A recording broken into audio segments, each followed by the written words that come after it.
تعالى. أعوذ بالله من الشيطان الرجيم. بسم الله الرحمن الرحيم.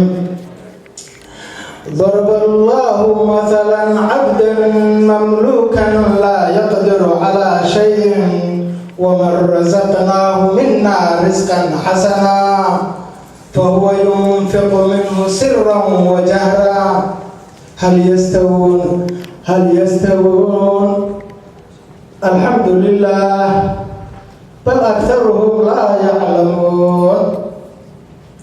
وضرب الله مثلا عبدا مملوكا لا يقدر على شيء وهو كل على مولاه أينما يوجهه لا يأتي بخير هل يستوي هو ومن يأمر بالعدل وهو على صراط مستقيم.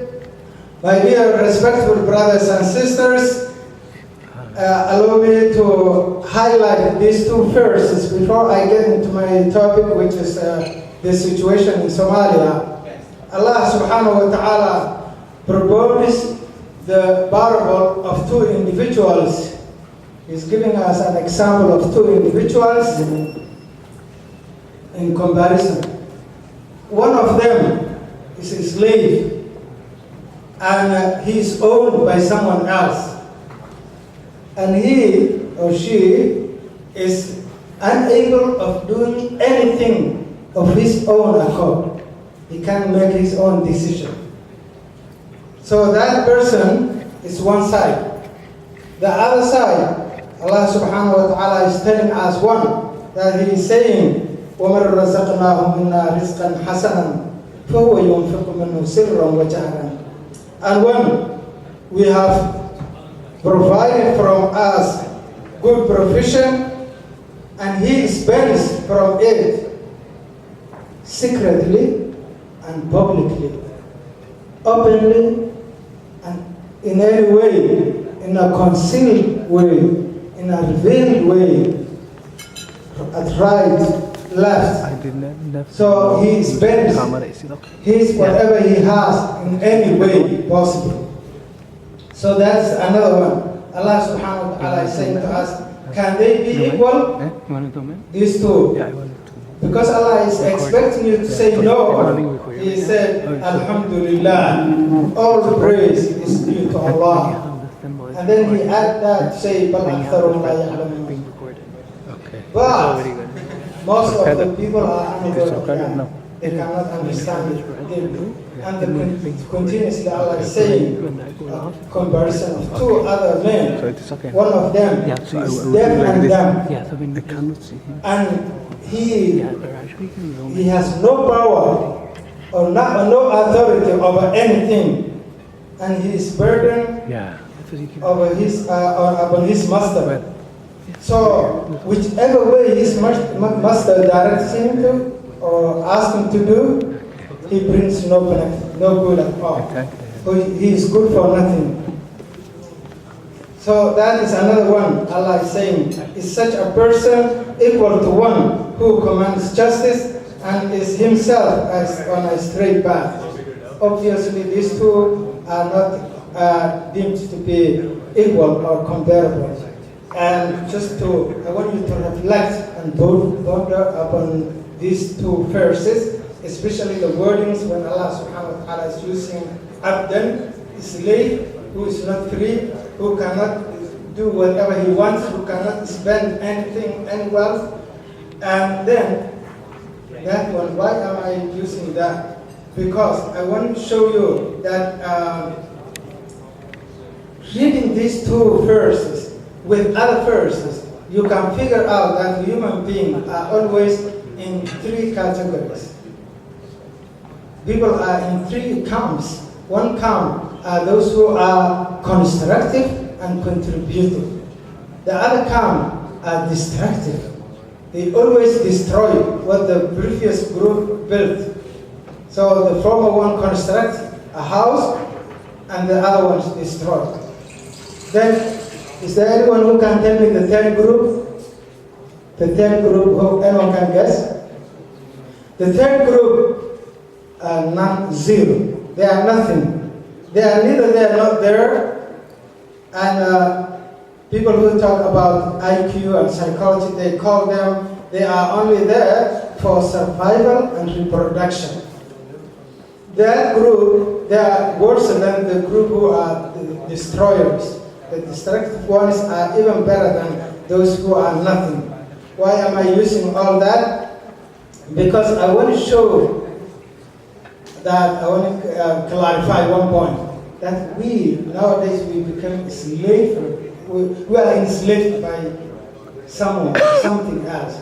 That we can say, okay, the new fashion, celebrity, companies, those who are franchised companies, Tim Hortons, Subway, whatever you call, we become slaves for them. Because we don't control our pockets. Our pockets are controlled by the guys who are, say, Nike, Michael Jordan, those guys. If I have shoes and my shoes are still in good condition, but I say, oh, they are outdated, I cannot use my shoes anymore because there's a new fashion came up now. So then I will buy shoes that the name of such and such is written on them. That means I cannot own myself. Someone owned me. So inshallah, we have to know that you must be free from mind. When you are free mentally, then you can become free physically. And I would say that we have to think about one way, which is that two killers are now our enemies. They are laziness and lavishness. And inshallah, I will explain them after I touch my point, the point that I was designated to talk about, which is the situation of Somalia. Somalia is that country which is located on the Horn of Africa, and if you look at the map, it looks like number 7, and it is attached to Asia at the corner. So then it's on the intersection between Asia and Africa, and that's why geopoliticians call them that it is Afro-Asian country. Somali government was established on July the 1st, 1960. So anyone can tell me how old is Somalia? Somalia is now 54 years and 3 days old. So that country, actually, the government collapsed on 26 January 1991. And since then, Somalia has been a war-torn nation where there has been so many chaos, disasters, conflicts, and complex disagreements. And those complexity and that created instability. So such instability damaged and seriously devastated the economy and the income of the country at all levels, from individual level, household level, neighborhood level, community level, and national level. The whole country and the economy became something that no one can measure it, no one can imagine it, and it's completely distracted. And people only worry about what to eat. And so that disaster has been continuous now approximately a quarter of a century. It's a long time, and it's unfortunate. And recently, alhamdulillah, we established a government that's not interim. Before there were interim governments that all of them failed to be functional. And also the one we have now is only in the presidential palace. And every day they are targeted. And again, they are not in a position to talk about income generation, to generate any income, to talk about finance, to talk about economy. They are not in that position at all. They are not even in a position to control their own affairs. And then what happened is that due to such a civil strife and political unrest, and that prolonged governmental vacuum, There were also droughts, there were disasters, desertifications, and complex forms of actually social and economic instability. All of these things became rampant for a long time. In terms of security, Somalia has been designated as a country of no-fly list, no-go zone, no trade zone, no diplomatic zone. And in that, it's also in many awkward lists. That lists are the list of the terrorist list, the most corrupted list, the most violent countries that mostly violate the human rights list, and the list of those who are the least developed countries. Because of all that, Somalia actually remained throughout that quarter of a century as a place of isolated land and a ghost zone. But that is only for the peace lovers, for the developers, for the good people who have good intention. But others who have bad intention, say illegal resource exploiters, warmongers, terrorists, and all kinds of political spoilers, it became safe haven for them. And because of that, what came out was abundant economic mafia came out, and those economic mafia started competing over the exploitation of the Somalia's natural resources, which Somalis are not able to have first, or to explore or exploit it. And because of that, then the Somali economic situation changed, and the Somali lifestyle have changed because of all those disasters which ruined the nation for a long time. And the Somali culture, which was based on solidarity, unity, and brotherhood, changed completely. It changed from a sharing community to a rival and competing community. This created economic classes. There are two classes now in Somalia, two economic classes. One is very high classes, millionaires, and they are very few numbers, and the vast majority, 99%, are under extreme poverty. That is a big problem now, and because of that, there's economic inequity and disproportionate lifestyle entirely, the whole country. In Somalia today, you can find, if you go to any of the main cities, there's hundreds of families who are internally displaced people, IDPs. And those people, they have no food on their table, if they even have a table. And again, they have no roof above their head. They are not, rain falls on them, the sunshine falls on them, and they have no food. They just sit under the trees. Those are the majority of the Somalis. And that is the real definition of poverty.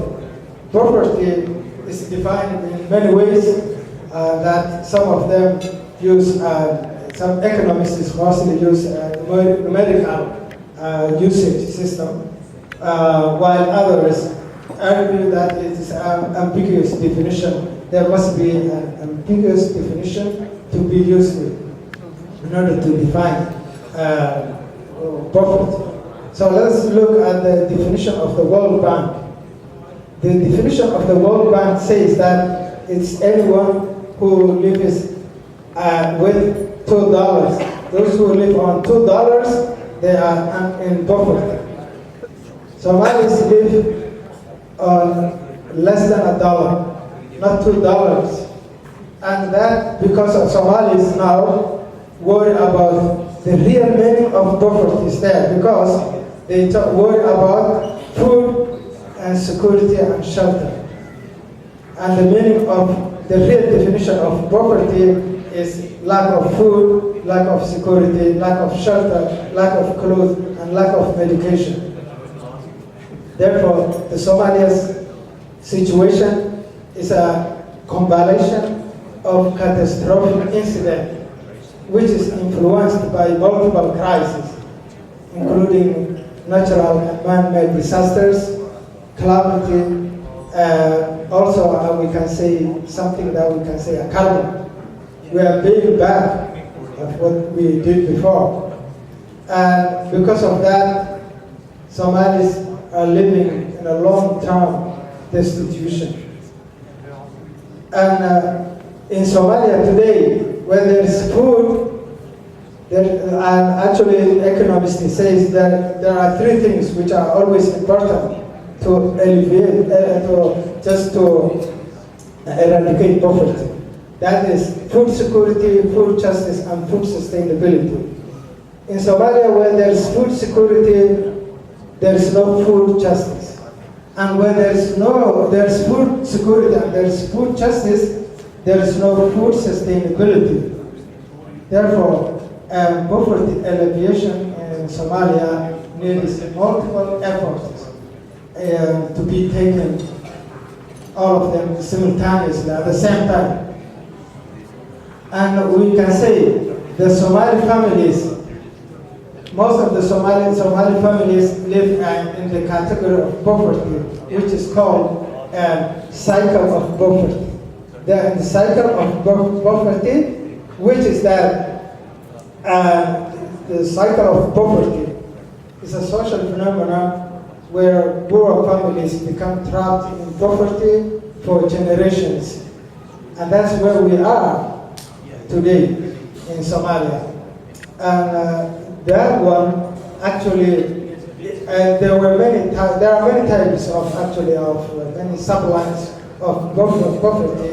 And those, for example, in Somalia, the sublime poverty that Somalia stays in is called absolute poverty line, because we cannot demarcate between, we cannot measure the economy, we cannot calculate the GDP, all those things. We cannot measure them, we cannot see at them, and there's no balance between the income and the consumption of the people. And there's no, the things that to measure poverty and GDP is like a decile dispersion ratio, which is to express the amount of income made by the rich as a multiple of the amount of income made by the poor persons. That one is not measurable, and therefore the situation of Somalia is in that crisis. And I'll just conclude that, dear brothers and sisters, if we know all these problems were caused by our own people. We caused it with our hands. So what can we do? It is that we have to think about one. We should be the group, the three camps I've mentioned. We should be in the camp of being constructive, or at least contributing persons. And how can we be like that? Is that, first of all, you free yourself to control your own property, your own pocket. You know what to buy and when to buy. Not to buy just because of buying. Not to buy because others are buying. And so we have to look at this situation and think about two things. Not to be lazy, to work hard in order to earn for ourselves, and also to save half or more than what we have in our pocket, is to save it for sadaqah, to save it, to give it to others, because at that position you can become contributor by paying even $1. You can be there in that situation, and inshallah that is how I would advise myself and yourself, and also to avoid lavishness, to use money extravagantly. We have to know that it is not how much money you make, but how much money you save. And when you save, whatever is more than your daily bread, you give it to sadaqah. And that's how it works. And if we don't do that and say these people, they put themselves into this category, that means we will fall into the category that Allah subhanahu wa ta'ala has mentioned in the Qur'an. in Surah Yasin, when Allah subhanahu wa ta'ala is saying, وَقَالُوا أَنُطْعِمُ مَنْ لَوْ يَشَاءُ اللَّهُ أَطْعَمَهُ إِنْ أَنْتُمْ إِلَّا فِي ضَلَالٍ مُبِينٍ. Do we feed someone who if Allah subhanahu wa ta'ala wants to feed them, would have fed them? And really, you are indeed in a clear error. That's what the Kuffar says. We should not be like that. We should be constructive and always try our best to roll that blade. May Allah subhanahu wa ta'ala help all of us and build our capacity. Jazakumullahu khairan. Assalamu alaikum wa rahmatullah.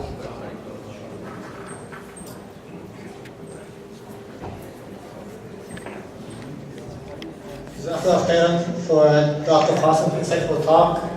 And alhamdulillah, that was a very insightful and knowledgeable talk. As Dr. Qasim probably has more degrees than I have fingers.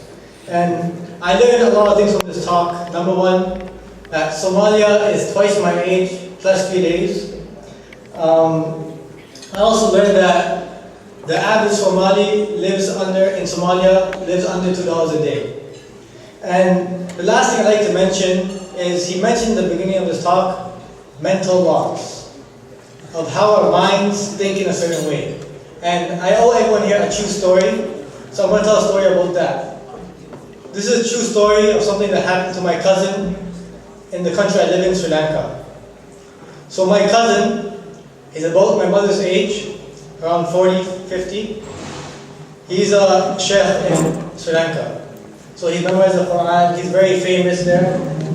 And in one day, everything turned around for him. A nerve in his brain popped. And just like that, he was paralyzed in half of his body. And the